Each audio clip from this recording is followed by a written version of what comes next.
Di Benedetto Sub Shop was a popular diner in BG for 35 years, but the restaurant has been closed for almost a decade.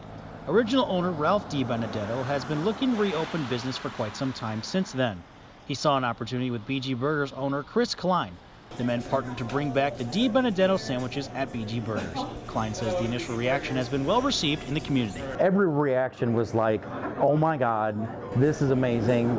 I never heard one person ever say anything negative about the Di Benedettos. The original Di Benedetto's shop was not too far away from campus or the BG Burgers' current location. In fact, it was right next door. Di Benedetto Sub Shop was across the street from BGSU's campus and right next door to BG Burgers' current location.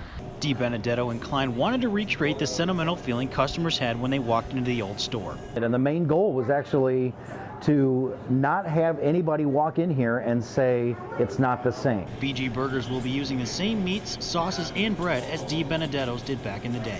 Ralph Di Benedetto will even return to the kitchen to make his family's recipes. Brennan Hall reporting.